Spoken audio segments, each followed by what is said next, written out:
Hi. Hi. உங்களோட இப்போ நீங்கள் வேலைக்கு வரீங்க, வீட்லேயும் எல்லா வேலையும் பார்க்குறீங்க. ஸோ இந்த சொசைட்டியில் இப்போதைக்கு பெண்கள் இப்படி இருந்தால் ஓகேன்னு தோணுதா, இல்லை பழைய மாதிரி வீட்லேயே இருக்கிறது பெட்டர்னு தோணுதா? இப்போ இருக்கிறது ஓகேன்னு தோணுது. ஃபஸ்ட் இருந்த மாதிரி வீட்லேயே இருந்தோம்னா அப்புறம் நம்மளோட பாப்பாவெல்லாம் பார்த்துக்க முடியாதுல்ல.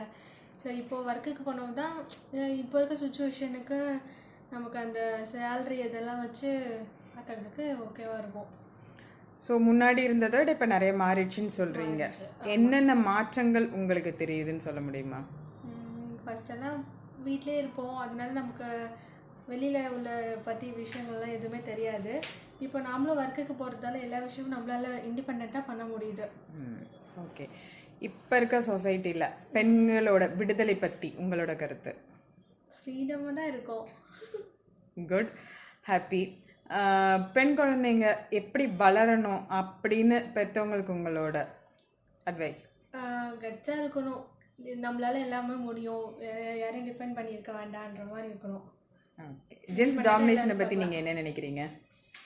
ஆண்களோட ஆதிக்கம் இந்த சொசைட்டியில் இப்போ இந்த டெக்னாலஜி வளர்ந்துருக்கு, இவ்வளோ தெரிஞ்சிருக்கோம், பெண்கள் நிறைய ஆண்களுக்கு ஈக்குவலாக நம்ம நிறைய பண்ண ஆரம்பிச்சிட்டோம். இதில் ஆண்களோட டாமினேஷன் எப்படி இருக்குன்னு நினைக்கிறீங்க? இப்போது அந்த அளவுக்கு டாமினேஷன் இல்லை, அந்த காலத்துக்கு ஏற்ற மாதிரி கிடையாது. இப்போ ஓகேவாக தான் இருக்குது ஓரளவுக்கு. நீ இதை செஞ்சால் நானும் இதை செய்வேன்ற மாதிரி தான் நாமளும் நடந்துக்கிறோம். ஓகே. யங்ஸ்டர்ஸ்க்கு நீங்கள் என்ன சொல்ல நினைக்கிறீங்க?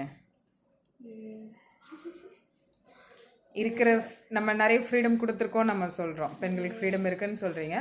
அப்போது அதுக்கேற்ற மாதிரி எப்படி இருக்கணும்னு சொல்லுவீங்க?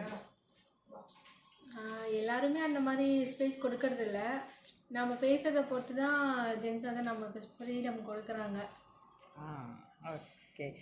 ஒர்க்கிங் உமன்ஸ் ஒர்க் பிளேஸில் கஷ்டப்படுற சில விஷயங்கள், அதுலேருந்து எப்படி நம்ம ஓவர் கம் பண்ணி வரணும் அப்படின்ற உங்களோட?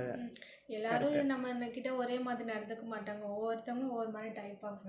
ஸோ அவங்களுக்கு ஏற்ற மாதிரி அட்ஜஸ்ட் பண்ணி நடந்துக்கிறது நமக்கு எந்த ப்ராப்ளமும் இல்லாமல் போதும். பட் முன்னாடி நம்மளுக்கு தெரிஞ்சு நம்ம அம்மாங்கெல்லாம் வேலைக்கு போனது கிடையாது. அப்போ இருந்த லைஃப் வேறு, இப்போ நம்ம இருக்கிற லைஃப் வேறு. எது நல்லதுன்னு நீங்கள் நினைக்கிறீங்க? எது நல்லா இருந்திருக்கும்? இப்போ இருக்கிறது தான் பெட்டராக இருக்குது, எனக்கு ஃபீல் ஆகுது. மற்றபடி மற்றவங்களுக்கு எப்படி இருக்குன்னு தெரியல. சரி, ஓகே.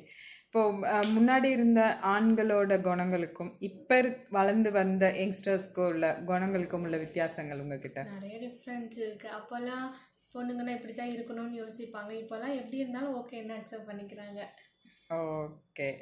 ஸோ உங்களை பொறுத்த வரைக்கும் நீங்கள் ஹாப்பியாக இருக்கீங்க. ஸோ உங்களோட அட்வைஸ்?